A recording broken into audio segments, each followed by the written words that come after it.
أشهد أن لا إله إلا الله وحده لا شريك له وأشهد أن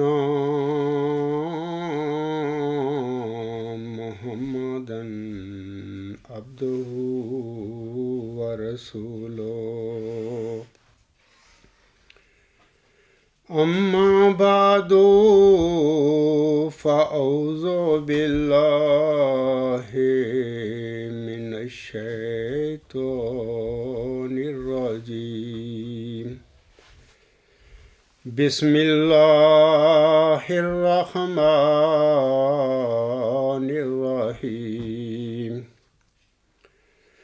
الحمد لله رب العالمين الرحمن الرحيم مالك يوم الدين إياك نعبد وإياك نستعين اهدنا الصراط المستقيم صراط الذين أنعمت عليهم صراط الذين أنعمت عليهم غير المغضوب عليهم ولا الضالين الله لا إله إلا هو الحي القيوم لا تأخذه سنة ولا نوم له ما في السماوات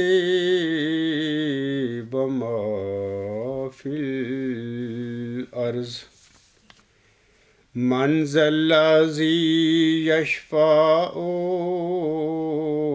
عنده إلا بإذنه يعلم ما بين أيديهم وما خلفهم ولا يحيطون بشيء من علمه إلا بما شاء وسع كرسيه السماوات والأرض ولا يؤوده حفظهما وهو العلي العظيم۔ یہ سورۃ البقرہ کی آیت نمبر 256 ہے۔ اس آیت کو آیت الکرسی بھی کہا جاتا ہے۔ اس آیت میں ذات باری تعالیٰ اور علم و معرفت کے متعلق بیان کیا گیا ہے۔ اللہ تعالیٰ نے اپنی ذات کے متعلق بعض باتیں بتائی ہیں، جیسا کہ اللہ تعالیٰ فرماتا ہے اللہ کے سوا کوئی معبود نہیں، وہ ہمیشہ زندہ رہنے والا اور قائم بے ذات ہے، نہ اسے اونگ آتی ہے اور نہ ہی نیند۔ آسمانوں اور زمین میں جو کچھ ہے سب اسی کا ہے۔ کون ہے جو اس کے حضور اس کی اجازت کے بغیر سفارش کر سکے؟ وہ جانتا ہے اس کو جو ان کے آگے ہے اور جو ان کے پیچھے ہے، اور وہ اس کی مرضی کے بغیر اس کے علم میں سے کسی شے کا احاطہ نہیں کر سکتے. وَلَا يُحِيطُونَ بِشَيْءٍ مِّنْ عِلْمِهِ إِلَّا بِمَا شَاءَ. اور وہ اس کی مرضی کے بغیر اس کے علم میں سے کسی شے کا احاطہ نہیں کر سکتے. آسمانوں اور زمین پر اس کی حکومت پھیلی ہوئی ہے اور ان کی حفاظت اسے تھکاتی نہیں، اور وہ بلند شان اور بڑی عظمت والا ہے. علم و معرفت کا مضمون سامعین کرام کافی دقیق اور ثقیل ہوتا ہے، لیکن متقیوں کے لیے اس کا سمجھنا کوئی مشکل نہیں ہوتا. جیسا کہ اللہ تعالیٰ سورۃ فاطر کی آیت نمبر 29 میں فرماتا ہے، انما یخشی اللہ من عبادہ العلماء ان اللہ عزیز غفور.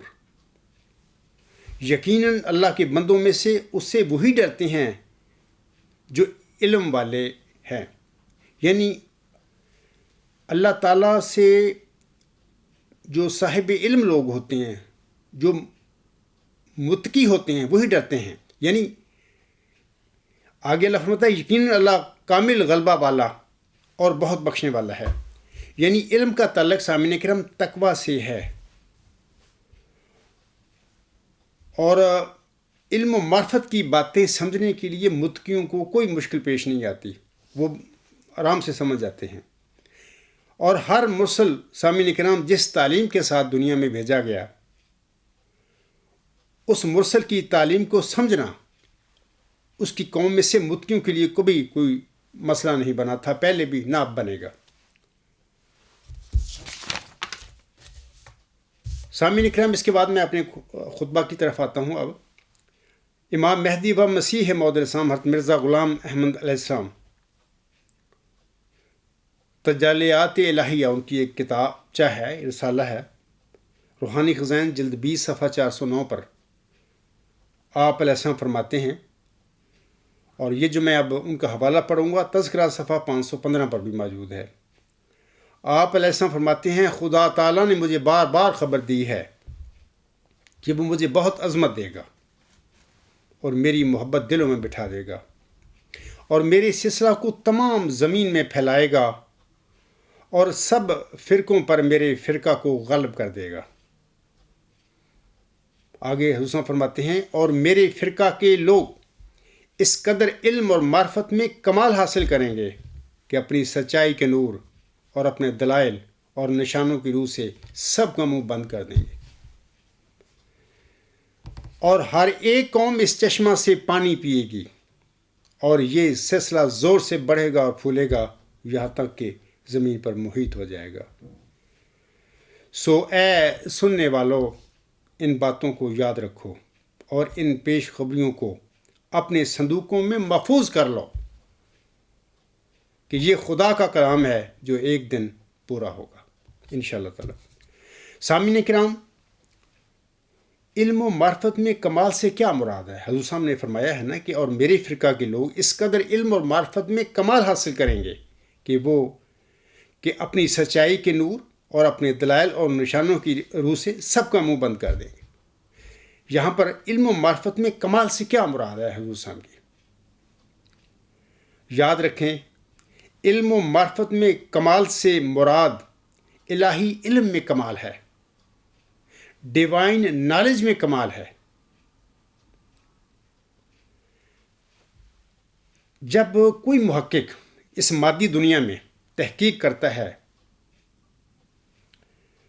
تو مادی چیزوں کو وہ دیکھتا ہے، ان کا مشاہدہ کرتا ہے، اس کے نتیجے میں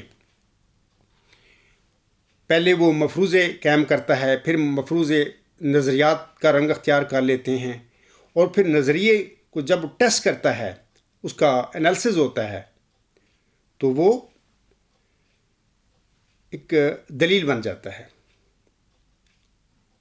وہ نظریہ جو ہوتا ہے. مثال کے طور پر اس مادی دنیا میں ہزاروں سچائیاں اب تک جو ہیں وہ ثابت ہو چکی ہیں. یہ سارے مادی نظریات تھے یا ہیں، فزیکل تھیوریز ہیں یہ ساری، اور ابھی بھی اس مادی دنیا میں ہزاروں سچائیاں موجود ہیں جو کہ اللہ تعالیٰ ڈھونڈنے والوں کو جو سچے دل سے اور سچے جذبے کے ساتھ تلاش کریں گے، اللہ تعالیٰ وقتاً ان سچائیوں سے اللہ تعالیٰ ان کے آگے پردہ اٹھاتا رہے گا۔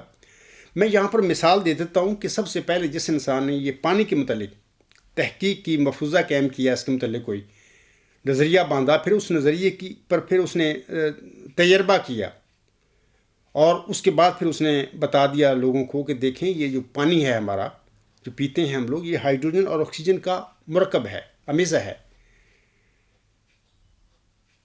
اس نے پھر دیکھا تجربہ کر کے کہ 2 حصے ہائیڈروجن کے اور 1 حصہ آکسیجن کا جب کیمیکلی ملتا ہے، اس کے نتیجے میں ایک مالیکیول پانی کا بنتا ہے، اور اس کو ہی ہم پیتے ہیں، یہ H2O ہے۔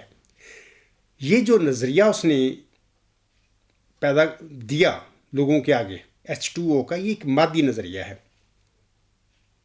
اسی طرح میں آپ لوگوں کو بتانا چاہتا ہوں کہ مادی دنیا سے آگے محقق بعض اوقات نکل جاتے ہیں، غیر مادی دنیا میں، یعنی میٹا فزیکل ورلڈ میں وہ چلے جاتے ہیں، علم کی تلاش میں یہ سارا کام ہوتا ہے۔ تو وہاں پر وہ اپنی ریسرچ کرتے ہیں، تحقیق کرتے ہیں، اور ان کی تحقیق کی روشنی میں پھر بعض میٹا فزیکل تھیوریز پیدا ہوتی ہیں۔ میں اس کی مثال دیتا ہوں کہ نیوٹن 200-300 سال پہلے، غالباً 1680 کی بات ہے، یا اندازاً میں بات کر رہا ہوں، یہ 7ویں صدی کا واقعہ ہے۔ اس نے اپنے پڑھائی کے بعد ایک دفعہ وہ بیٹھا سیب کے درخت کے نیچے، غور و فکر کر رہا تھا، تو ایک سیب نیچے گرا، تو فوراً اس کے دل میں ایک خیال پیدا ہوا کہ یہ پھر سیب کیوں گرا ہے نیچے۔ تو اس نے اس پر تحقیق شروع کر دی، غور و فکر شروع کر دیا۔ دراصل وہ سوال ہی دراصل نیوٹن کے لیے ایک مبارک سوال تھا، وہ اس کے لیے رحمت بن گیا۔ تو پھر جب نیوٹن کے پاس ایک ذہن بھی تھا اللہ تعالیٰ نے دیا، تو اس نے جب تحقیق کی، غور و فکر کیا کہ یہ سیب نیچے کیوں گرا ہے، تو ایسا ایسا کرتے کرتے پھر وہ لا آف گریویٹیشن پر پہنچ گیا کہ یعنی وہ نیچے گرا ہے کیونکہ زمین جو ہے چیزوں کو، ہر قسم کی چیزوں کو اپنے مرکز کی طرف کھینچتی ہے۔ اس کے نتیجے میں پھر وہ لا آف گریویٹیشنل فورس اس نے دنیا کے آگے پیش کیا۔ یہ میں نے آپ لوگوں کے آگے ایک میٹا فزیکل نظریے کی بات کی ہے۔ یہ جو لا آف گریویٹیشنل فورس ہے، یہ ایک میٹا فزیکل لا ہے، ایک نظریہ ہے، نیوٹن نے دنیا کے آگے پیش کیا اور یہ سچا ثابت ہو گیا۔ میں آپ لوگوں کو بتانا چاہتا ہوں کہ طبیعتی اور ماں بعد طبیعتی نظریات جو ہیں، جیسے کہ ابھی میں نے 2 مثالیں آپ لوگوں کے آگے پیش کی ہیں، ایک پانی کی، یہ فزیکل تھیوری ہے، ایک فزیکل نظریہ ہے، اور ایک میٹا فزیکل تھیوری کی میں نے مثال دی ہے نیوٹن کی، لا آف گریویٹیشن کی۔ فزیکل اور میٹا فزیکل نظریات کا تعلق سامعین کرام علم و معرفت میں کمال سے نہیں ہو سکتا، یہ یاد رکھیں باتیں، میں آپ لوگوں کو یہ باتیں بتا رہا ہوں اس وقت، کہ ان مادی نظریات جو ہوتی ہیں، مادی دنیا سے جن کا تعلق ہوتا ہے نظریات کا، یا جن نظریات کا میٹا فزیکل ورلڈ سے تعلق ہوتا ہے، ان میں جو نظریات پیدا ہوتے ہیں یا نظریہ ساز جو نظریہ بناتے ہیں، ان نظریوں کا علم و معرفت میں کمال سے تعلق نہیں ہو سکتا۔ سامعین کرام، علم و معرفت میں کمال سے متعلق جو بھی نظریہ ہوگا وہ فلسفیانہ نظریہ ہوگا، اور اس کا تعلق الہی علم یعنی ڈیوائن نالج سے ہوگا، وہی ہو سکتا ہے۔ اس کے علاوہ کوئی بھی فزیکل اور میٹا فزیکل تھیوری جو ہے علم و معرفت میں کمال سے متعلق ہو نہیں سکتی۔ یہ ایک اہم بات تھی جو میں چاہتا تھا آپ لوگوں کو یہاں پر بتاؤں۔ اس کے بعد میں سامعین کرام آپ لوگوں کو انسانی فہم کے مراتب کیا ہیں، what are the degrees of human understanding, اس کے متعلق میں چاہتا ہوں آپ لوگوں کو کچھ بتا دوں۔ آپ کو یاد رہے کہ پانی پینے کا فعل جو ہے پانی کے وجود کے بغیر ممکن نہیں ہے۔ میرے سامعین جو میرے خطبہ سن رہے ہیں وہ سب غور کریں میری باتوں پر۔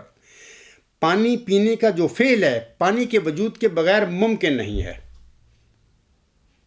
اسی طرح کھانا کھانے کا فعل کھانے کے وجود کے بغیر ممکن نہیں ہے. اگر کوئی میرا سننے والا پانی کے بغیر پانی پینے کا فعل دکھا دے مجھے تو میں اس کو مان جاؤں گا. یا کوئی میرا سامع یا کوئی دنیا میں میرا کوئی مخالف کوئی بندہ مجھے دکھا دے کہ کھانے کے بغیر وہ کھانا کھانے کا فعل ہو کر کے مجھے دکھا دے تو میں اس کو مان جاؤں گا. میرا مطلب کہنے کا یہ ہے کہ جس طرح پانی کے بغیر پانی پینے کا فعل ممکن نہیں، کھانے کے وجود کے بغیر کھانا کھانے کا فعل ممکن نہیں ہے، پیدا ہی ہو سکتا.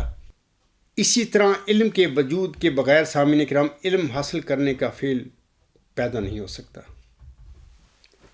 اگر دنیا میں طلباء موجود ہیں یعنی علم حاصل کرنے والے موجود ہیں تو پھر یقیناً علم کا وجود بھی ضرور موجود ہوگا. یہ علم کیا ہے؟ حضرت مرزا صاحب علیہ السلام نے یہ جو علم و معرفت میں کمال کی بات کی ہے اس سے علم الہی یا ڈیوائن نالج مراد ہے. اگر کوئی علم موجود ہے یا اگر علم کا وجود ہے تو بلا شبہ اس کو حاصل کرنے کے ذرائع بھی موجود ہوں گے. میں چاہتا ہوں آپ لوگوں کو پہلے بتا دوں کہ علم کی میں تھوڑی سی تشریح کر دوں. علم کا لفظ دو مفہوموں میں استعمال ہو سکتا ہے یا ہم کرتے ہیں. یعنی ایک تو فعلی مفہوم ہے، اس کا سبجیکٹو میننگ ہے، اور ایک اس کا غائی مفہوم ہے یعنی آبجیکٹو میننگ ہے. فعلی علم جو ہے یعنی آبجیکٹو نالج جو ہے اس سے مراد کسی کا ذاتی فہم یا کسی کا ذاتی علم ہوا کرتا ہے. یہ جو علم ہے سبجیکٹو ایک حالت سے دوسری حالت میں بدلتا رہتا ہے. برخلاف اس کے غائی علم یعنی آبجیکٹو نالج جو ہے اس سے مراد کسی کے ذاتی فہم یا علم کی غایت ہوا کرتا ہے، یعنی وہ جسے اس نے جاننا ہوتا ہے. لہذا یہ جو غائی علم ہے آبجیکٹو نالج ہے یہ غیر تغیر پذیر ہوتا ہے، ان چینجیبل ہوتا ہے، اس میں کوئی تبدیلی نہیں ہو سکتی. یہ ہمیشہ سے ہمیشہ ایک ہی ہوا کرتا ہے. فعلی علم کے حوالے سے سامعین کرام میں آپ لوگوں کے آگے گزارش کرتا ہوں کہ فعلی علم یعنی سبجیکٹو نالج کے انسانی فہم و فراست کے 3 درجے ہیں. پہلا علم الیقین یعنی knowledge by way of certainty of inference.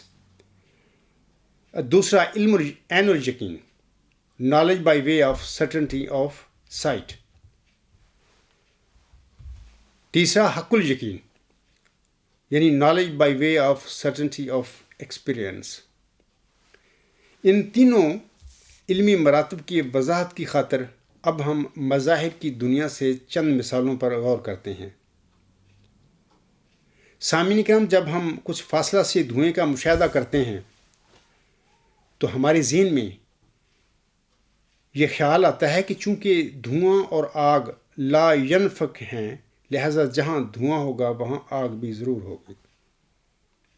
دیکھا صرف ہم نے دھواں ہے لیکن دھواں دیکھنے کے بعد ہماری ذہن نے یہ استنباط کیا، یہ نتیجہ نکالا کہ جہاں دھواں ہے وہاں آگ ضرور ہوگی.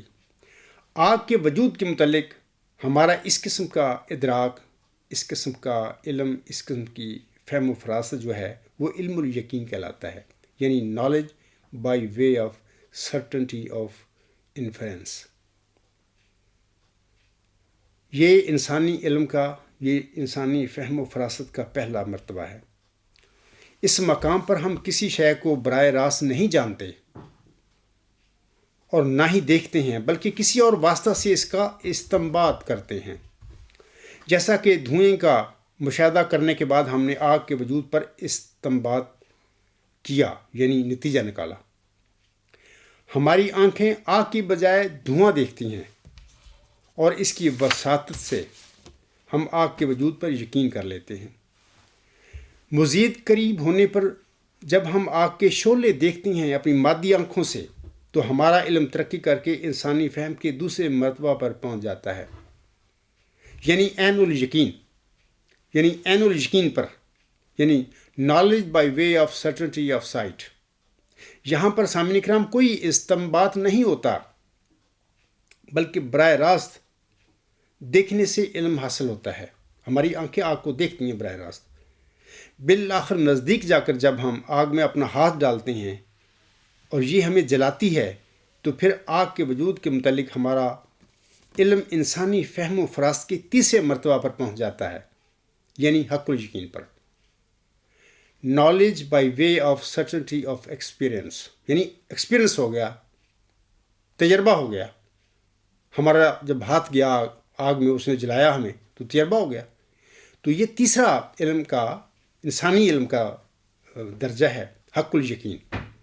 اس میں تجربہ ہو جاتا ہے، انسان ایک تجربے میں سے گزر جاتا ہے۔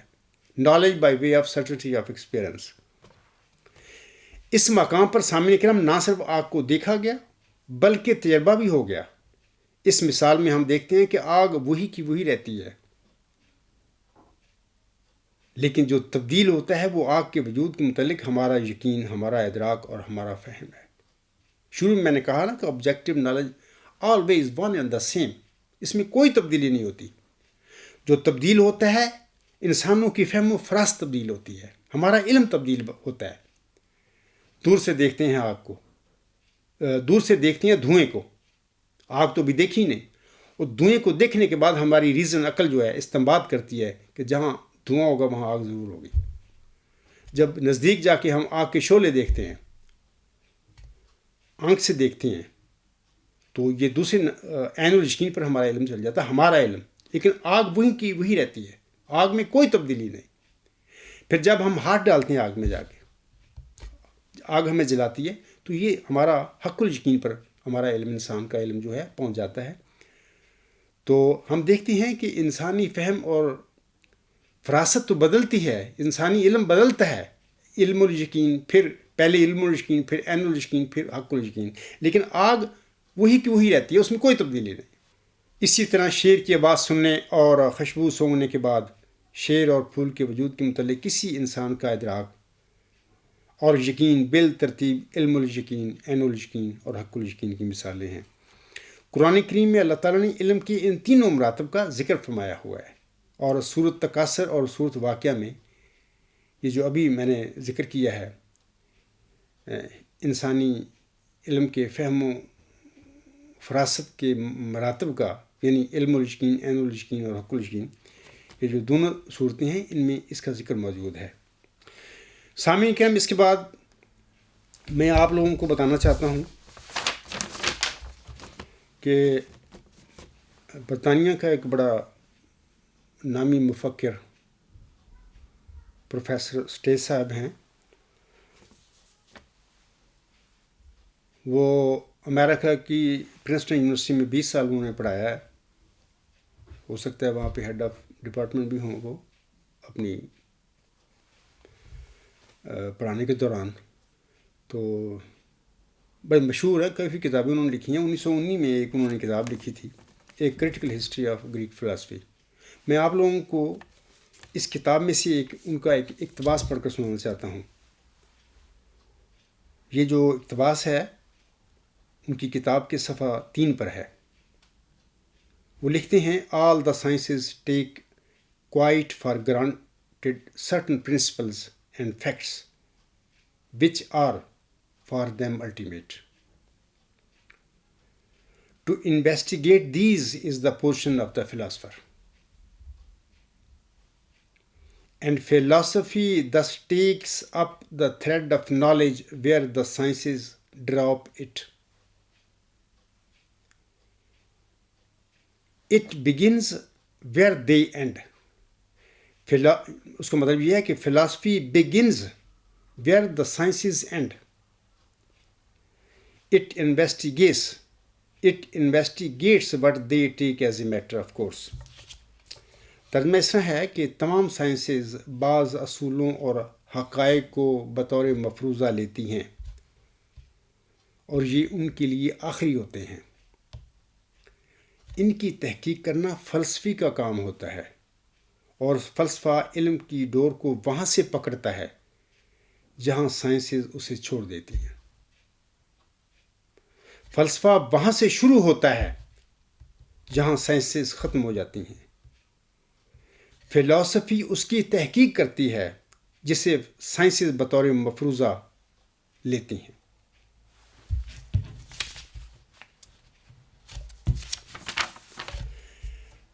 یہ جو اسٹیج صاحب نے لکھا ہے، تو شروع میں نے کہا ہے کہ میٹیریل ورلڈ جو ہے، اس میں جو نظریات پیدا ہوتے ہیں، فزیکل جو نظریات ہوتے ہیں، یا میٹا فزیکل ورلڈ میں جو نظریات پیدا ہوتے ہیں یا لوگ اختیار کرتے ہیں، بناتے ہیں، ان نظریوں کا تعلق جو ہے علم و معرفت کے کمال سے تعلق نہیں ہوتا۔ ابھی یہ جو اسٹیج صاحب کا میں نے حوالہ پڑھ کر آپ لوگوں کو سنایا ہے، اس کا ترجمہ بھی آپ لوگوں کو بتایا ہے کہ یعنی علم و معرفت کا جو مضمون ہے وہ جہاں پر سائنسیں ختم ہو جاتی ہیں وہاں سے شروع ہوتا ہے۔ یعنی فلسفہ جو ہے، یعنی فلسفہ کی عام طور پر حقیقت کا علم کہا جاتا ہے۔ فلسفے کے متعلق یہ اس کا سبجیکٹ ہوتا ہے کہ it tries to discover reality. پہلی بات تو یہ ہے کہ آج تک فلسفہ کی ڈیفینیشن پہ فلسفیوں کا اتفاق نہیں ہو سکا۔ ایک ڈیفینیشن بناتا ہے، دوسرا اس کو رد کر دے کے ایک اور بنا دیتا ہے۔ یہ سلسلہ چلا آتا ہے۔ بہرحال اس آزر نے بھی اپنا تھیسس جو ہے ورچوئس گاڈ میں فلسفہ کی ڈیفینیشن کی ہے، میں یہاں پر وہ آپ کو بتا بھی دیتا ہوں۔ میں لکھتا ہوں کہ philosophy is defined as a knowledge of the knowledge, یا philosophy is defined as a wisdom of the wisdom. بہرحال فلسفہ کی دنیا میں جس کو حقیقت کہا جاتا ہے، جس حقیقت کی تلاش کی جاتی ہے مذہب کی دنیا میں، وہ اس ذات کا نام خدا ہے، اللہ تعالیٰ۔ اس کے علم کو ہم علم و عرفان کہتے ہیں، علم و معرفت کہتے ہیں۔ تو اس کے بعد میں آپ لوگوں کو بتانا چاہتا ہوں کہ 1979 میں 4 قوتوں کو 3 میں بدلنے کا، یعنی الیکٹرو ویک یونیفیکیشن تھیوری، جو کارنامہ ڈاکٹر عبدالسلام اور اس کے 2 امریکن ساتھیوں نے سر انجام دیا۔ وہ جو امریکی ساتھی تھے ان میں سے ایک کا نام ہے شیلڈن گلاشو اور دوسرے کا نام ہے اسٹیون وائن برگ، اور اس کارنامے پر ان کو نوبل انعام سے نوازا گیا تھا۔ یعنی الیکٹرو ویک یونیفیکیشن تھیوری تھی جس کے بنا پر انہیں یہ نوبل پرائز دیا گیا تھا۔ یہ بھی یاد رکھیں، میں آپ سامعین کو بتانا چاہتا ہوں کہ نیوٹن کے زمانے میں کائنات میں 7 قوتیں تصور کی جاتی تھیں، 7 فورسز۔ پھر 1680 میں ان کی تعداد 6 ہو گئی، اور 1830 میں یہ تعداد 5 پر آ گئی، اور 19ویں صدی میں یعنی 1878 میں یہ تعداد 4 ہو گئی۔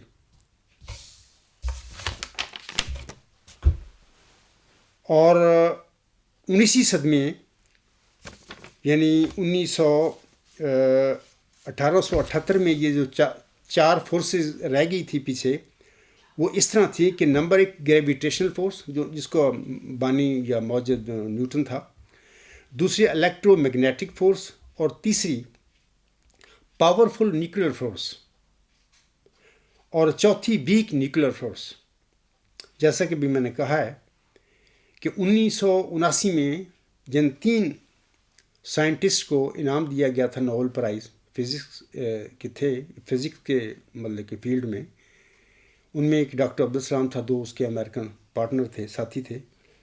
تو انہوں نے یہ جو الیکٹرو میگنیٹک فورس اور ویک نیوکلیر فورس جو ہے، ان دونوں قوتوں کو ایک ثابت کر دیا تھا۔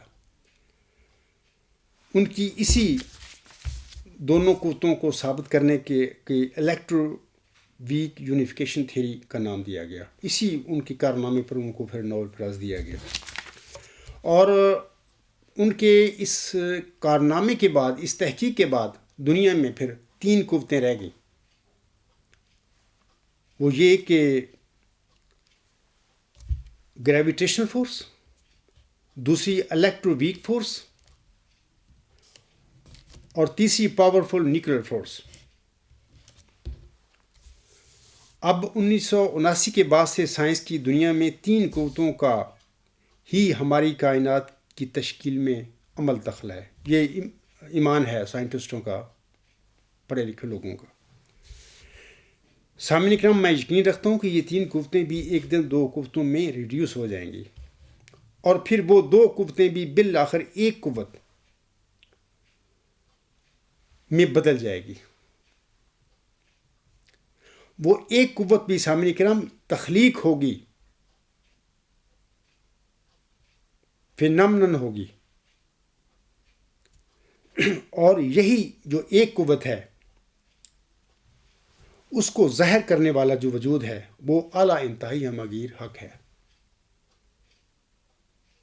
سپریم الٹیمیٹ یونیورسل ٹروتھ ہے۔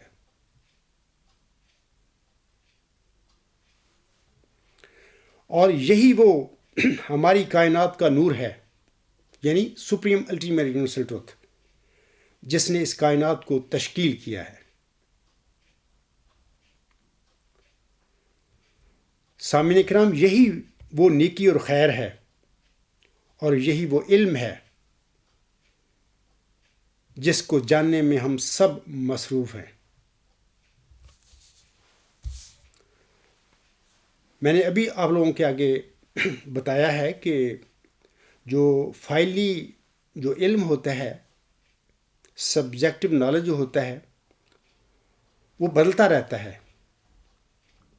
ایک مطلب کہ اسٹیپ سے، ایک درجے سے دوسرے درجے پر چلا جاتا ہے کسی بھی انسان کا جو فائلی علم ہے، اور دوسرے سے تیسرے درجے پر چلا جاتا ہے، لیکن جو آبجیکٹو نالج ہوتا ہے وہ نہیں بدلتا، وہ ہمیشہ مانند سیم رہتا ہے۔ اسی کی تو ہمیں تلاش ہے۔ یہ جو شروع میں سوال کیا ہے میں نے کہ علم و معرفت میں کمال سے کیا مراد ہے، یہ علم و معرفت جو ہے اسی وجود کی، اسی علم کی تو ہم لانے میں مصروف ہیں۔ میں آپ لوگوں کو بتانا چاہتا ہوں کہ ایک بڑا مشہور انگریز شاعر جان کیٹس وہ گزرا ہے، چھوٹی سی عمر میں فوت ہو گیا بیچارہ۔ صوفی شاعر میں اسے کہا کرتا ہوں، صوفی شاعر۔ اس نے ایک بڑے 2-3 خوبصورت شعر کہے ہیں اپنی زندگی میں۔ میں سمجھتا ہوں آج اس کی یاد انہی اشعار کی وجہ سے جاتا ہے۔ وہ کہتا ہے، beauty is truth, truth beauty, that is all ye know on earth and all ye need to know۔ John Keats نے اپنے ان اشعار میں بیوٹی اور ٹروتھ کی تعریف نہیں کی۔ اس نے یہ نہیں بتایا کہ جسے میں بیوٹی اور ٹروتھ کہہ رہا ہوں، what is that beauty, what is that truth۔ اس نے صرف کہا کہ beauty is truth, truth beauty. اس نے صرف اپنی ان اشعار میں بیوٹی اور ٹروتھ کو آپس میں ایکویٹ کر دیا کہ جو بیوٹی ہے وہی ٹروتھ ہے، اور جو ٹروتھ ہے وہی بیوٹی ہے۔ پھر آگے کہتا ہے کہ that is all ye know on earth and all ye need to know۔ تو میں آپ لوگوں کو اس جو جان کیٹس کے اشعار ہیں ایک اور رنگ میں، فلسفانہ رنگ میں، علمی رنگ میں بتانا چاہتا ہوں کہ دراصل virtue is knowledge, knowledge virtue, that is all ye know on earth and all ye need to know۔ یعنی نیکی علم ہے اور علم نیکی، یہی کچھ ہے جس کو ہم نے اس زمین پر جاننا ہے، اور اس زمین پر ہمیں اسی کو جاننے کی ضرورت ہے۔ اسی علم کو سامعین کرام 2500 سال پہلے سقراط نے نیکی یعنی خیر قرار دیا تھا۔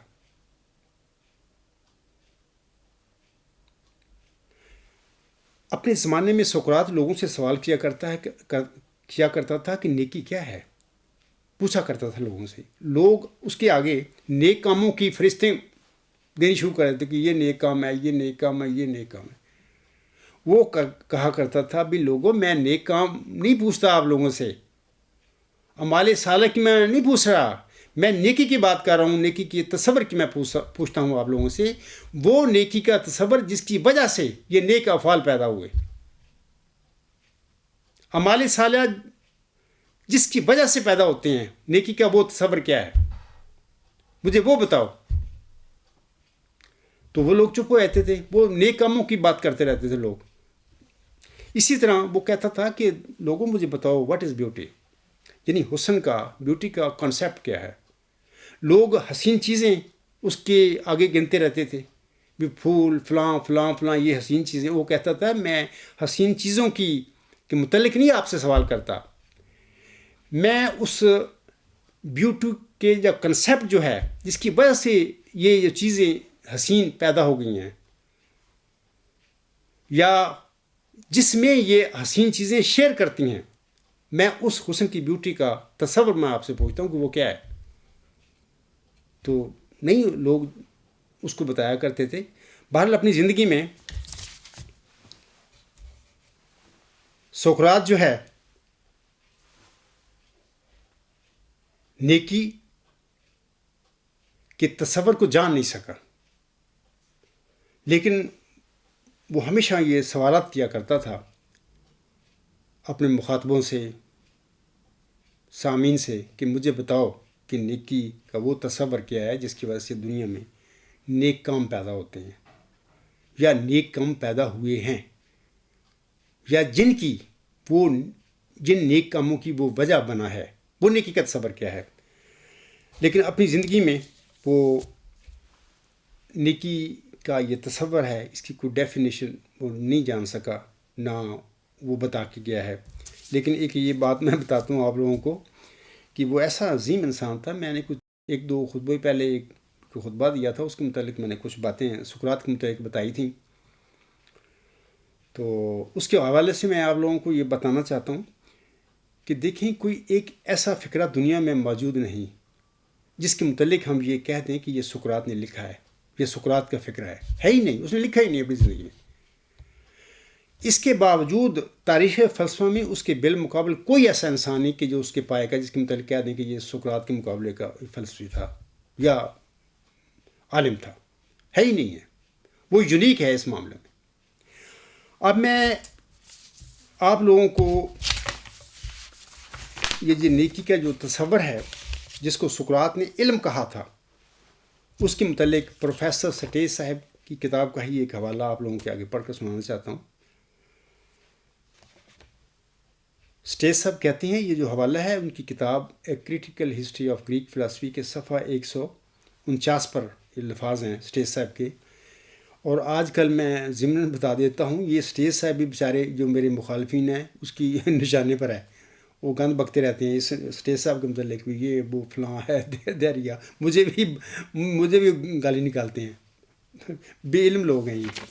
تو یہ سٹیج صاحب لکھتے ہیں، But as for Socrates, the sole condition of virtue is knowledge.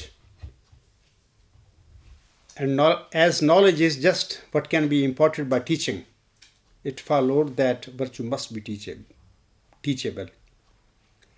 The only difficulty is to find the teacher, to find someone who knows the concept of virtue. But the concept of virtue is thought Socrates, the precious piece of knowledge which no philosopher has ever discovered, and which, if it were only discovered, could at once be imparted by teaching, whereupon men would at once become virtuous. یہ جو الفاظ ہیں انگریزی، ان کا ترجمہ اس طرح ہے کہ لیکن جیسا کہ سقراط کے لیے نیکی کی تنہا شرط اس کا علم ہونا ہے، اور جیسا کہ علم قطعی ہے جس کو بذریعہ تعلیم سکھایا جا سکتا ہے،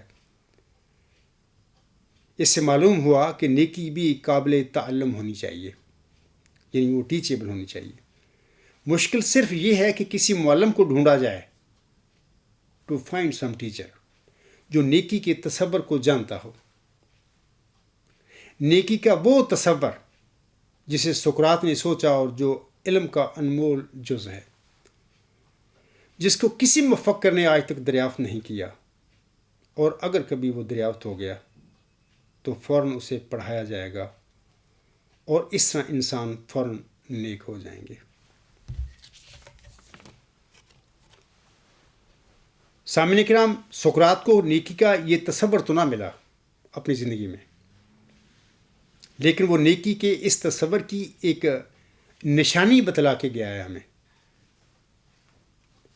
اور وہ نشانی نیکی کا علم ہونا ہے. اب سوال ہے کہ علم کیا ہے؟ میں آپ لوگوں کو بتانا چاہتا ہوں کہ دیکھیں، جب بچہ اسکول جاتا ہے نا، پہلی کلاس میں داخل ہوتا ہے، تو اس کے آگے بھی یہ سوال ہوتا ہے کہ واٹ از نالج، علم کیا ہے. یعنی اس سوال کو جاننے کے لیے، علم کو جاننے کے لیے وہ اسکول میں داخل ہوتا ہے پہلی کلاس میں. اس کے آگے ہوتا ہے علم کیا ہے. جب وہ ایم اے کر لیتا ہے تو ایم اے کرنے کے بعد اس کی ڈگری ہاتھ میں ہوتی ہے، باقاعدہ موجود ہوتا ہے اس کے آگے سوال. بھی اس کو جواب نہیں ملا ہوتا. ایم اے کی ڈگری کے باوجود اس کے آگے یہ سوال ہوتا ہے کہ واٹ از نالج. ابھی تک وہ اس سوال کا جواب نہیں جانتا، اگرچہ وہ ایم اے ہوتا ہے. ایم اے کے بعد پھر وہ پی ایچ ڈی کرتا ہے. پی ایچ ڈی کی ڈگری حاصل کرنے کے باوجود یہ سوال اس کے آگے کھڑا ہوتا ہے کہ واٹ از نالج، کیونکہ وہ نہیں جانتا. پی ایچ ڈی کی ڈگری ہے اس کے ہاتھ میں، وہ پی ایچ ڈی ہولڈر ہے، ڈگری ہولڈر ہے، لیکن وہ نہیں جانتا کہ واٹ از نالج. بعض پھر ایسے لوگ ہوتے ہیں خوش نصیب جو محنت کرتے ہیں، تحقیق کرتے ہیں، اور تحقیق کی دنیا میں بہت ڈیپ چلے جاتے ہیں، اور پھر ان کی ان کاوشوں کی وجہ سے، ان کارناموں کی وجہ سے انہیں پھر نوبل انعام دیے جاتے ہیں. جیسا کہ ان میں سے ہمارا محترم پروفیسر ڈاکٹر عبدالسلام بھی انہی میں سے ایک وجود ہے. لیکن نوبل انعام حاصل کرنے کے بعد بھی باشمول محترم پروفیسر ڈاکٹر عبدالسلام صاحب، ابھی ان کے آگے یہ سوال کھڑا ہوتا ہے کہ علم کیا ہے. یعنی انہوں نے نوبل انعام لے لیا ہوتا ہے کسی کارنامے کی بدولت.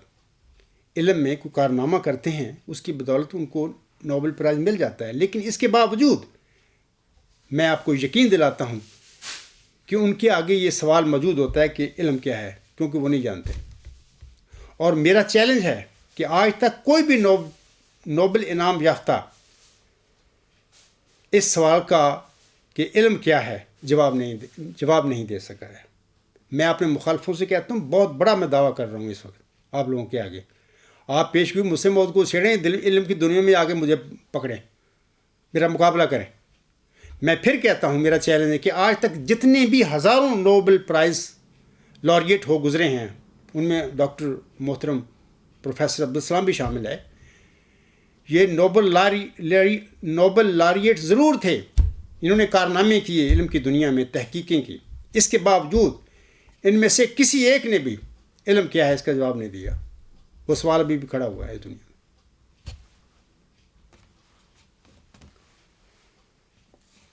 دراصل سامعین کرام، اس سوال کا جواب عقل کے دائرہ اختیار میں ہی نہیں. میں آپ لوگوں کو بتانا، ابھی میں پیچھے بتایا بھی ہے کچھ باتیں، اور پھر دوبارہ بتاتا ہوں کہ اس سوال کا جواب یعنی علم کیا ہے، یہ عقل کے دائرہ اختیار میں ہی نہیں ہے. یہ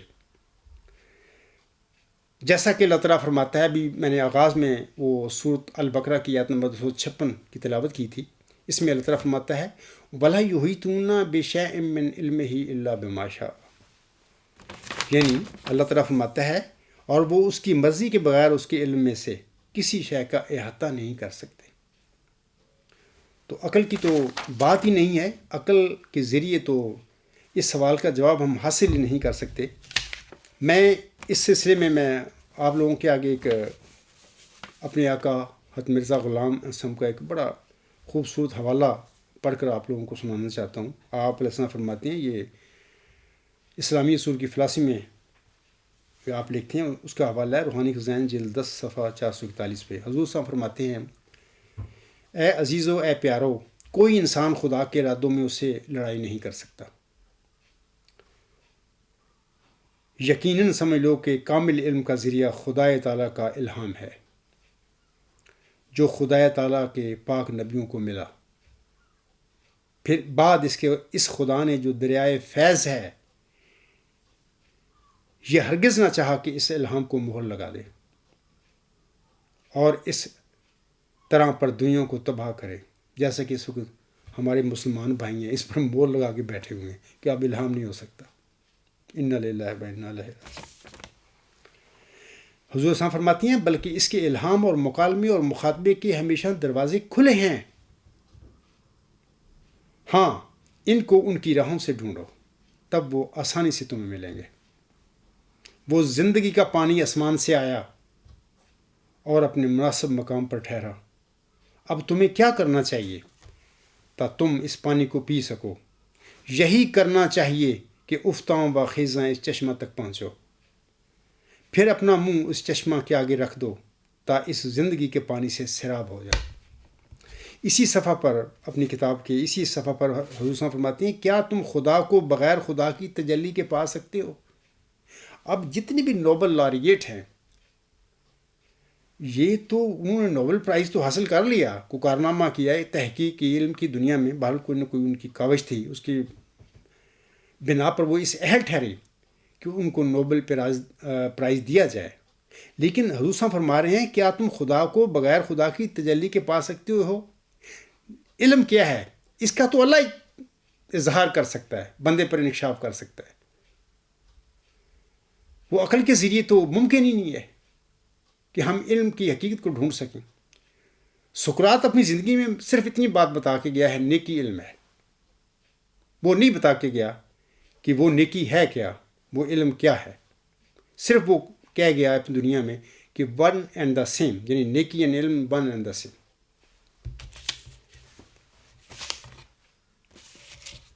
سامعین کرام، اللہ تعالیٰ کا یہ فضل محمدی مریم حضرت مرزا غلام احمد علیہ السلام کے موعود روحانی فرزند موعود ذکی غلام مسیح عظمیٰ کے نصیب میں لکھا گیا تھا۔ میں یہ کہوں گا، ذالک فضل اللہ ہے یؤتیہ من یشاء، یہ اللہ کا فضل ہے، وہ جس کو چاہے وہ بخش دے۔ اللہ تعالیٰ نے خاکسار پر نیکی کے متعلق فرمایا ہے سامعین کرام کہ وہ خدا ہے، یعنی وہ الہاماً یہ الفاظ اس آیت پر نازل ہوئے، ورچوئس گاڈ۔ یعنی جب میں اس نیکی علم ہے کی تلاش میں تھا کہ میں دیکھوں ڈھونڈوں کہ یہ نیکی ہے کیا جس کو سقراط نے علم قرار دیا ہے، تو اسی کوشش کے دوران یا اسی تلاش کے دوران اللہ تعالیٰ کا یہ الہام اس آیت پر ہوا، اور اللہ تعالیٰ نے مجھ پر بتا دیا کہ وہ نیکی جس کو سقراط نے علم قرار دیا تھا وہ خدا ہے، اور اس کے متعلق اللہ نے فرما دیا کہ یہ اعلیٰ انتہائی ہمگیر حق ہے، سپریم الٹیمیٹ یونیورسل ٹروتھ ہے۔ اللہ تعالیٰ کی انہی صفات کے حوالے سے سامعین کرام ذکی غلام کے متعلق محمدی مریم کو چلہ ہوشیار پور میں فرما دیا گیا تھا۔ اللہ تعالیٰ محمدی مریم کو مخاطب کر فرماتا ہے اس ذکی غلام کے متعلق، وہ سخت ذہین و فہیم ہوگا اور دل کا حلیم، اور علوم ظاہری و باطنی سے پر کیا جائے گا، اور وہ دین کو چار کرنے والا ہوگا۔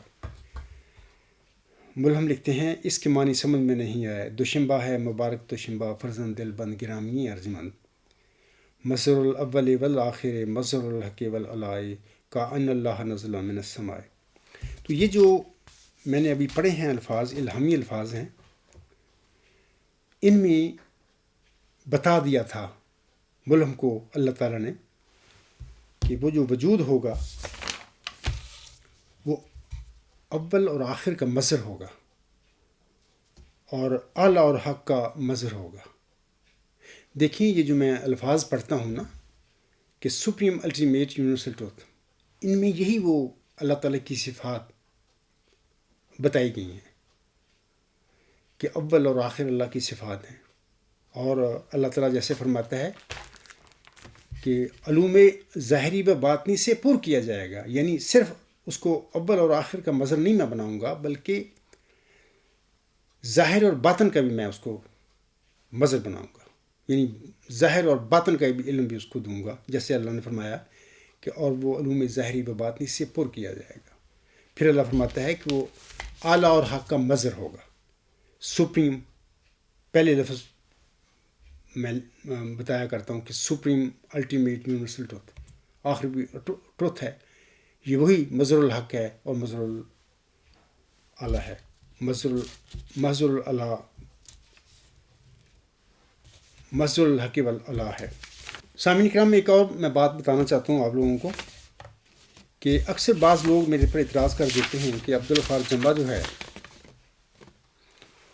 کہ مرزا طاہر کو جھوٹا بھی کہتا ہے، اور ساتھ یہ بھی وہ کہتا ہے کہ مرزا طاہر کا یہ شعر اس آیت کے دعویٰ کی تصدیق کرتا ہے۔ یعنی مرزا طاہر کے جو اشعار ہیں یا ان کے اقتباسات ہیں، اپنے دعوے کے ثبوت میں وہ پیشوی کیا کرتا ہے، اور ساتھ ہی مرزا طاہر صاحب کو وہ جھوٹا بھی کہتا ہے۔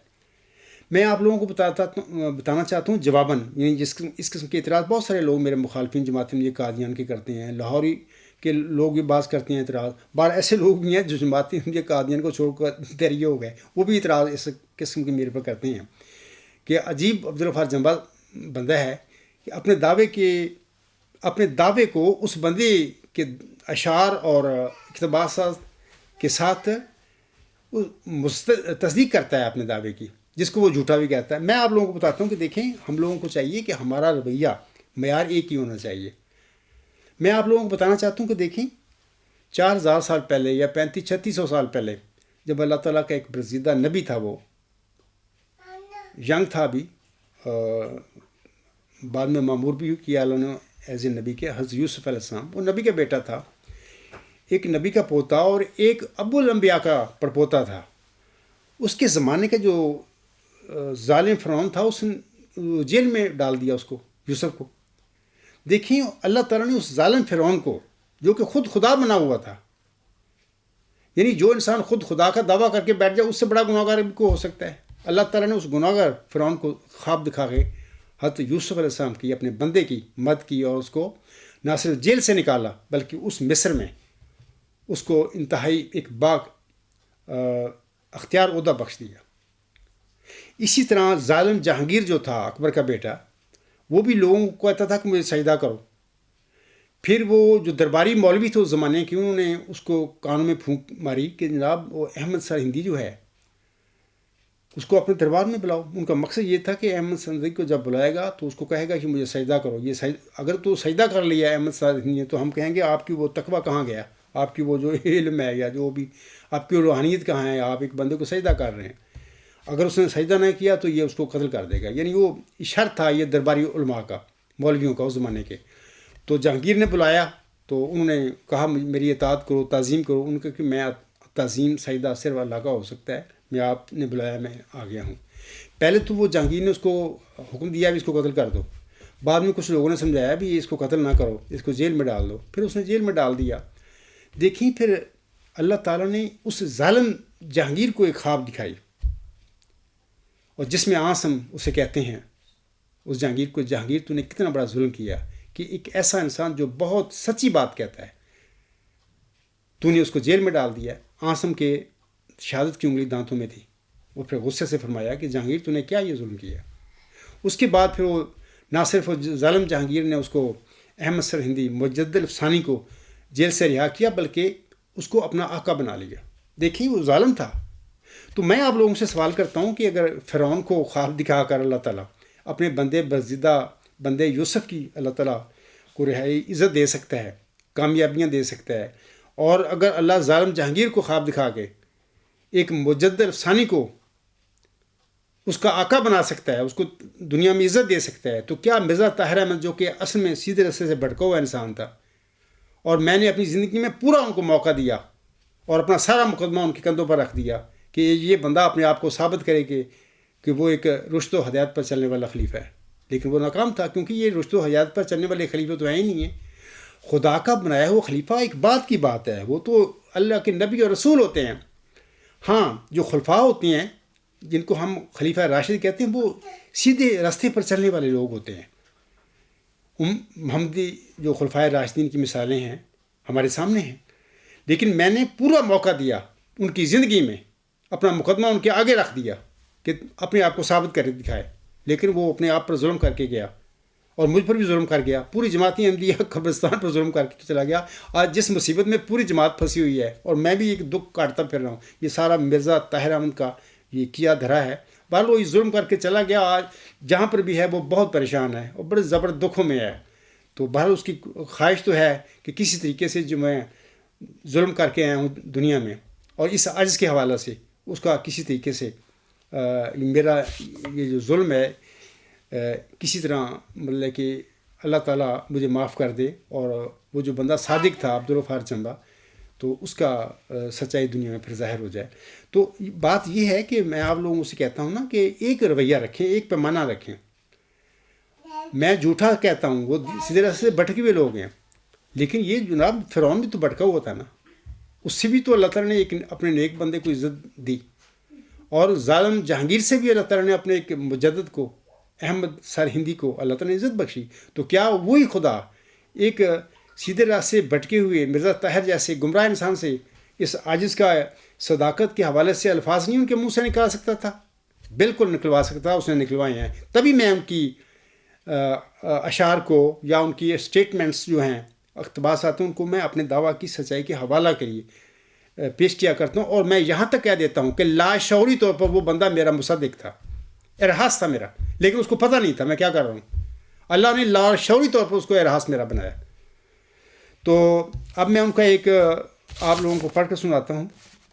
ایک اقتباس ہے، یہ ڈاکٹر عبدالسلام کی وفات جو ہوئی تھی اس کے موقع پر 22 نومبر 1996 کے خطبہ جمعہ میں انہوں نے یہ پڑھا تھا. جو خطبہ دیا تھا اس میں سے یہ اقتباس ہے. وہ لکھتے ہیں یا فرماتے ہیں، سجدے کا رفتوں سے تعلق ہے. رفت را کی زیر کے ساتھ لفظ عربی میں تو ہے، مگر اردو میں بعض لوگ رفت را کی زبر کے ساتھ بھی کہہ دیتے ہیں، اس لیے میں رفت بھی کہہ دیا کرتا ہوں، مگر اصل لفظ رفت ہے. تو رفت جو انسان کو عطا ہوتی ہے ان کا انکساری سے گہرا تعلق ہے. چنانچہ سجدے میں رب الاعلیٰ کی دعا سکھلائی گئی ہے. رب سب سے اعلیٰ ہے، اور مراد یہ ہے کہ تم نے اس کے حضور جب ماتھا ٹیک دیا ہے، جتنے نیچے ہو سکتے تھے ہو گئے ہو. اب رب اعلیٰ کو یاد کرو تو تم اس سے فیض پاؤ گے. اور رفتیں حاصل کرنے والا اتنا ہی زیادہ جھکتا چلا جاتا ہے. یہ دونوں مضمون لازم و ملزوم ہیں. سب سے زیادہ انکسار دنیا میں حضرت صلی اللہ علیہ وسلم نے دکھایا ہے، اور سب سے زیادہ رفتیں آپ کو عطا ہوئی ہیں. سامعین کرام، جہاں تک عاجزی کا تعلق ہے، میرے خطوط پڑھیں تینوں جو مرزا طاہر کو میں نے لکھے ہیں. اب تو معاملہ اور ہو گیا ہے. قدم قدم پر میں نے اس انسان کو جو میں سمجھتا تھا کہ سیدھے راستے سے یہ بھٹکے ہوئے لوگ ہیں، ان کو اے میرے آقا، اے میرے سید، بڑی کوشش کی میں نے کہ اس بندہ اس کو سمجھے، تقویٰ کے ساتھ میرے جو بات پر غور و فکر کرے. تو یہ عاجزی ہوتی ہے. عاجزی ہوتی ہے جو جھک جاتے ہیں اللہ کے آگے، جن کو اللہ پھر رفتیں دیتا ہے، تو ان میں عاجزی بھی ہوتی ہے. اور آپ میری عاجزی کا میرے خطوط سے پڑھ کر دیکھیں، آپ کو پتہ لگ جائے گا. تو وہ چلے گئے. اب ایک مسئلہ ابتلا میرے لیے پیدا ہو گیا، اور جماعت کے لوگوں نے مجھے میرے بچوں کو خراج میرا مقاطعہ کرا کے یہ سارے ظلم ان لوگوں نے میرے ساتھ شروع کیے ہوئے ہیں. تو اس کے جواب میں بعض اوقات میں ان کو بدلنے کے کاغذ پہ دیتا ہوں، اور قبرستان جماعتی میں قبرستان کہہ دیتا ہوں. مکار فریبی قسم کے لوگ ہیں. تو یہ رد عمل میں یہ باتیں میں کہتا ہوں. تو یہ ظالم لوگ ہیں، انہوں نے آغاز کیا، انہوں نے مجھ پر ظلم کیے، اور ابھی بھی میں ان ظلموں سے گزر رہا ہوں. یعنی میں دور حاضر میں اس وقت میدان کربلا میں ایک قسم کا کھڑا ہوں، اور یہ انہوں نے کیل کو میرے لیے میدان کربلا بنا دیا. یعنی میں کیل کو بعض کا کوفہ کہا کرتا ہوں، یہ دوسرا کوفہ ہے. تو اور میں آپ لوگوں کو بتانا چاہتا ہوں، اس اقتباس کے بعد بھی مرزا طاہر نے بھی سجدے میں رفتوں کی بات کی ہے، کہ جو سجدے میں چلے جاتے ہیں لوگ، ان کو پھر یہ نصیب ہوتی ہیں رفتیں.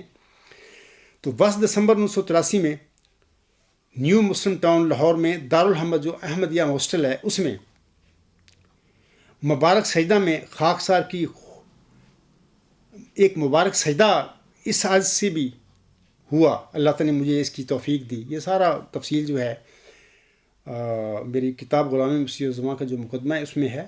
بعض لوگوں نے پڑھی ہوگی، اگر جنہوں نے نہیں پڑھی وہ وہاں سے پڑھ سکتے ہیں. یہ جو وہ مبارک سجدہ تھا، یہ جو میرا سب یہ اللہ کے فضل میرے شامل حال ہوئے ہیں، یہ اس سجدے کا ثمر ہے، مبارک سجدے کا.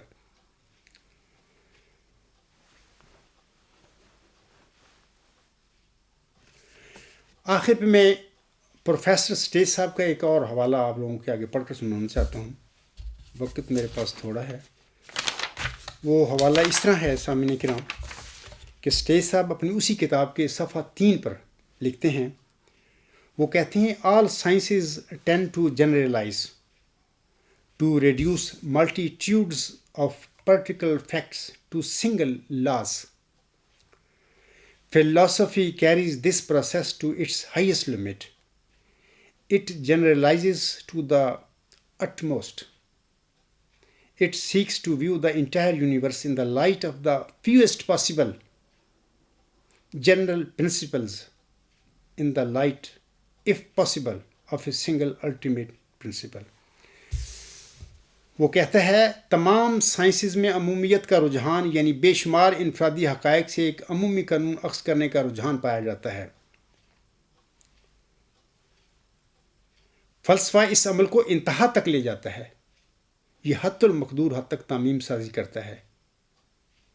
یہ فلسفہ کوشش کرتا ہے کہ کائنات کی چند عمومی اصولوں کی روشنی میں تشریح کی جائے اور اگر ممکن ہو تو ایک ہی انتہائی اصول کی روشنی میں. سامعین کرام، سقراط نے نیکی کے تصور کی یہ نشانی بتائی تھی کہ وہ علم ہے. اللہ تعالیٰ نے خاکسار پر نیکی خدا ہے کا الہی نظریہ الہام فرما دیا.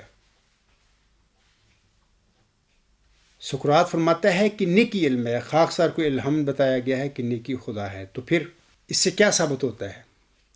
منطقی طور پر اس سے ثابت ہوتا ہے کہ علم خدا ہے. Knowledge is God, God is knowledge. کوئی بھی ہم ایسے دونوں طرف پڑھ سکتے ہیں کہ نالج از گاڈ یا ہم کہہ سکتے ہیں گاڈ از نالج. تو اس سے یہ باتیں ثابت ہوتی ہیں. تو میں آپ لوگوں کو بتانا چاہتا ہوں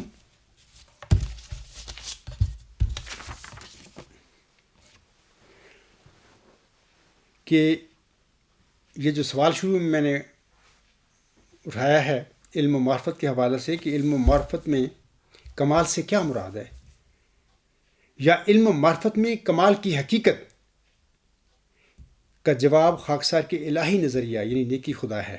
اس میں یہ عاجز جو بتا رہا ہے دنیا کو، اور وہ سب کچھ وہی ہے جو اللہ کی طرف سے مجھ پر انکشاف کیا گیا ہے. اسی الہی نظریہ کے 3 ناموں کا میں ذکر کرتا ہوں. مثال کے طور پر یہ ڈیوائن تھیری کے علاوہ سپریم الٹیمیٹ یونیورسل تھیری ہے اور یہ مدر آف تھیریز ہے.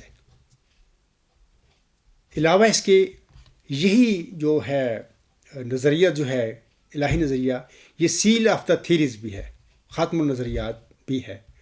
میں آپ لوگوں کو بتانا چاہتا ہوں کہ جیسے کہ اللہ تعالیٰ نے مذہبی دنیا میں ہمارے آقا حضرت محمد مصطفیٰ احمد مجتبیٰ صلی اللہ علیہ وسلم کو خاتم النبیین بنایا. امی تھے آپ صلی اللہ علیہ وسلم، آپ کو خاتم النبیین بنایا. اس کا مطلب یہ نہیں ہے خاتم النبیین اس کے بعد نبوت ختم ہو گئی ہے، بلکہ سامعین کرام اللہ تعالیٰ نے نبوت کے تمام کمالات آپ پر ختم کر دیے. یہ اس کا مطلب ہے. یعنی آپ علیہ السلام دائرہ نبوت میں وہاں پر تشریف فرما ہیں جس کے آگے کوئی نبوت کا کمال ہی نہیں بچا. آپ سسم کے بعد جو بھی دنیا میں کوئی نبی بنایا جائے گا آپ کی غلامی بنایا جائے گا، یعنی اس پر فرض ہوگا یعنی کہ آسم کی غلامی میں پہلے آئے، پھر اللہ تعالیٰ اس کو پھر نبوت کا انعام بھی دے سکتا ہے.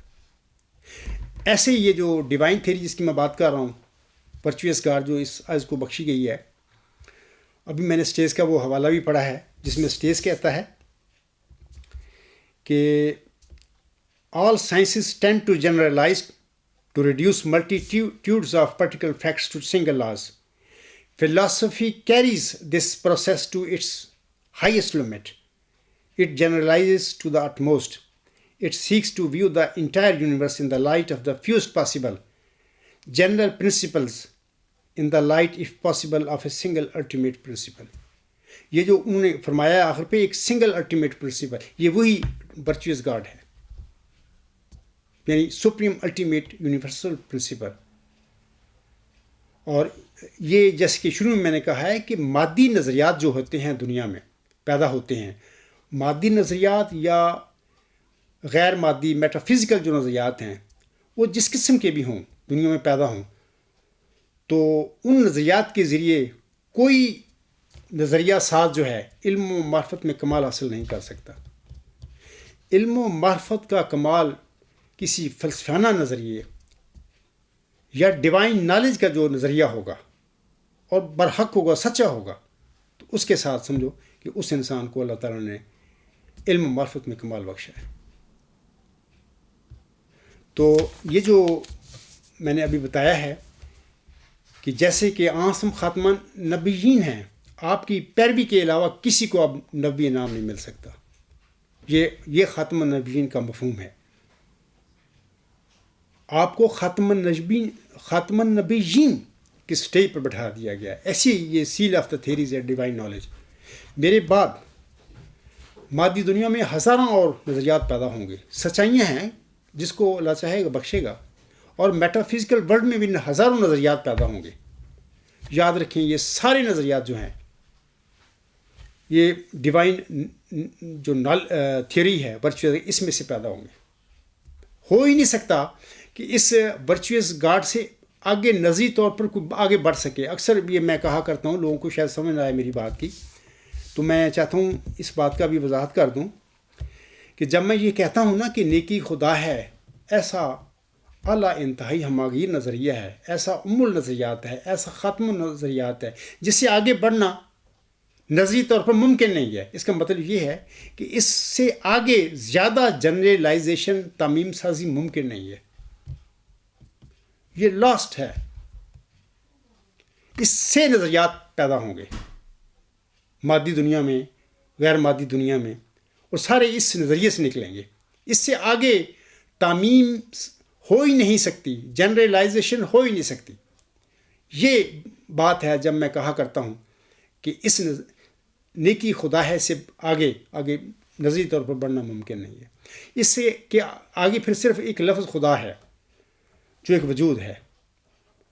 عقیدہ ہے ہمارا کہ ہم اللہ پر ایمان لاتے ہیں، ایمان لانا چاہیے وغیرہ وغیرہ، یہ مذہبی باتیں ہیں.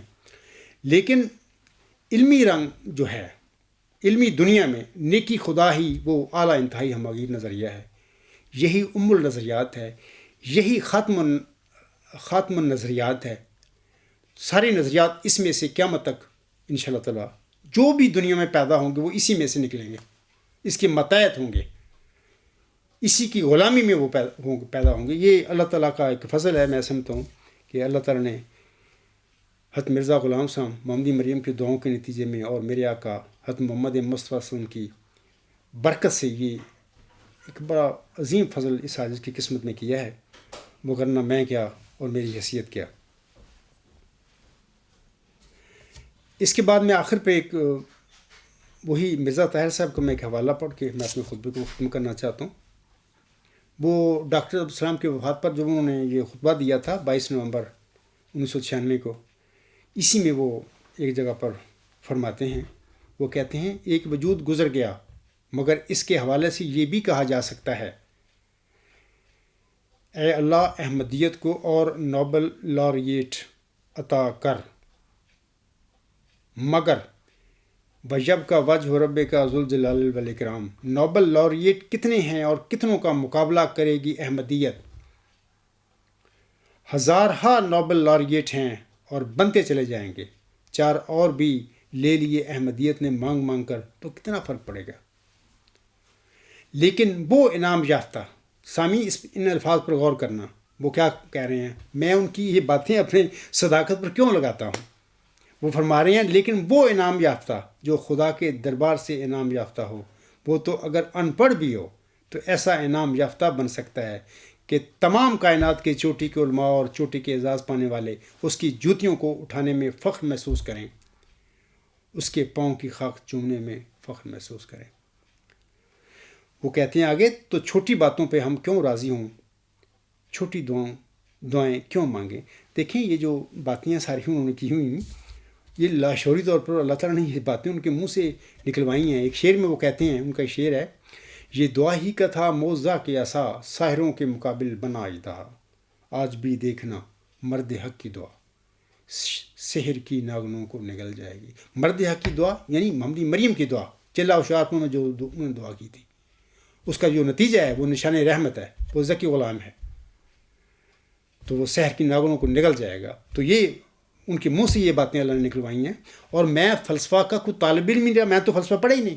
میں تو فلسفہ کے لحاظ سے اور مذہب کے لحاظ سے ایک انسان ہوں. کوئی پروفیشنل میں کوئی نالج مذہب کا نہیں لیا کسی جامعہ سے یا کسی مذہبی مدرسے سے، نہ میں نے فلسفہ پڑھا. میں تو پولیٹیکل سائنس کا طالب علم رہا ہوں. اور دوسری یہ ہے کہ دیکھیں اکثر میں کہتا ہوں، بعض اوقات مجھے عجیب لگتا ہے مجھے کہ دیکھیں میری جنگل میں پیدائش ہوئی، مجھے تو وہاں پر ایسے حالات تھے، میں تو قرآن کریم نظر بھی نہ پڑھ سکا کسی سے، کوئی پڑھانے والا نہیں تھا وہاں پہ، میں کیسے پڑھتا؟ یعنی پھر میں ان پڑھ نہیں ہوا. ایسا انسان جس کا کوئی مذہبی بیک گراؤنڈ نہیں ہے، کوئی مذہبی علم نہیں اس نے لیا کسی مدرسے سے، کسی جامعہ سے، وہ فلسفہ کو پڑھا نہیں ہے، اللہ اس پر ایک ایسا الہام نازل فرماتا ہے، ورچوئس گاڈ، جس کے متعلق اللہ بتاتا ہے کہ یہ الہی نظریہ ہی اعلیٰ انتہائی ہماری نظریہ ہے، یہی ام النظریات ہے. اور اب میں یہ بھی کہہ دیا کرتا ہوں کہ یہی خاتم النظریات ہے، اور اس نظریے سے آگے نظری طور پر آگے بڑھنا ممکن نہیں، اس سے یعنی آگے جنرلائزیشن جیسے کہ اسٹیس نے فرمایا ہے ممکن نہیں ہے. تو یہ اللہ تعالیٰ کا فضل ہوتا ہے.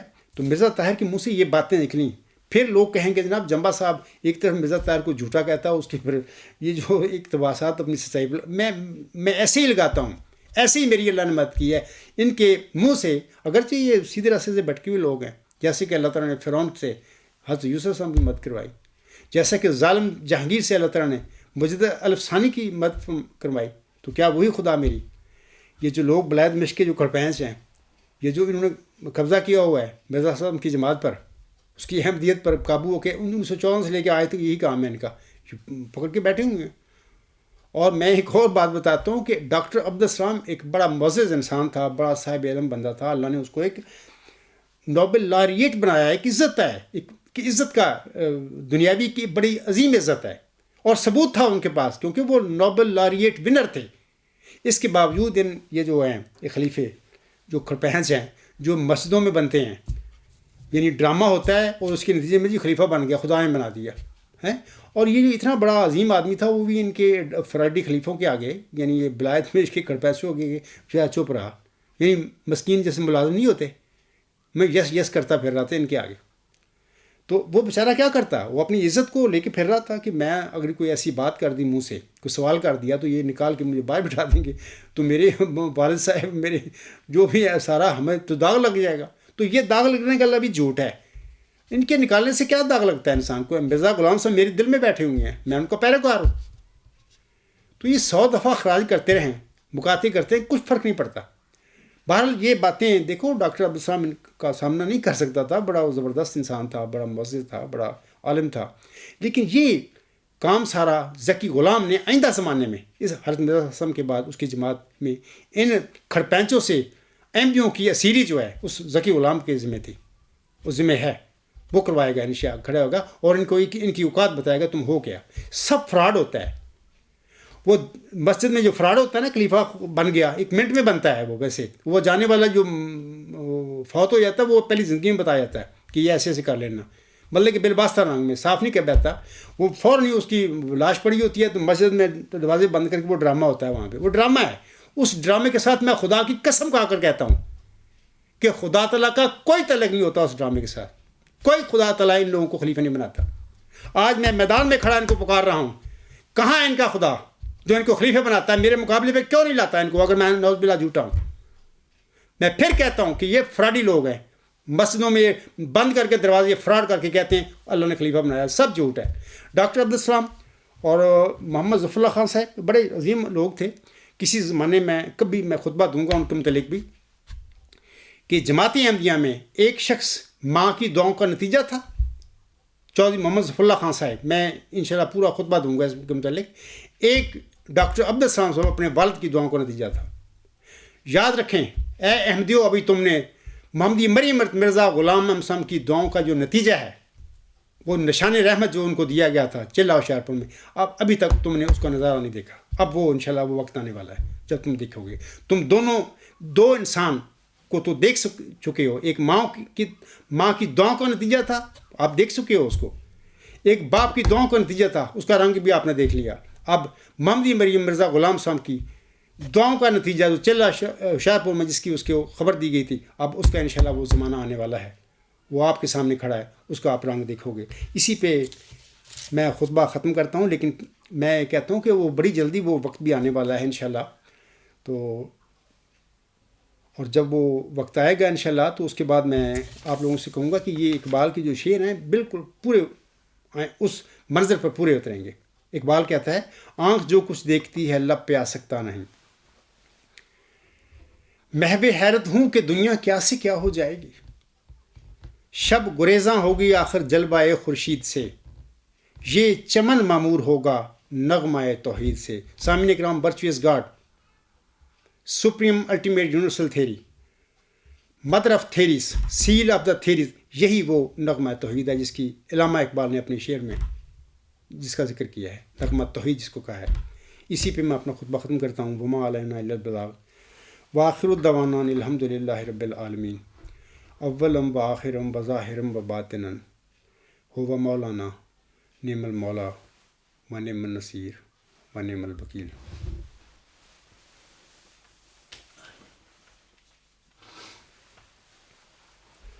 الحمد للہ الحمد للہ نحمدہ ونستعینہ ونستغفرہ ونؤمن بہ ونتوکل علیہ ونعوذ باللہ من شرور انفسنا ومن سیئات اعمالنا، من یہدہ اللہ فلا مضل لہ ومن یضللہ فلا ہادی لہ، ونشہد ان لا الہ الا اللہ ونشہد ان محمدا عبدہ ورسولہ۔ عباد اللہ رحمکم اللہ، ان اللہ یأمر بالعدل والاحسان وایتاء ذی القربى وینہی عن الفحشاء والمنکر والبغی یعظکم لعلکم تذکرون۔ اذکروا اللہ یذکرکم وادعوہ یستجب لکم ولذکر اللہ اکبر۔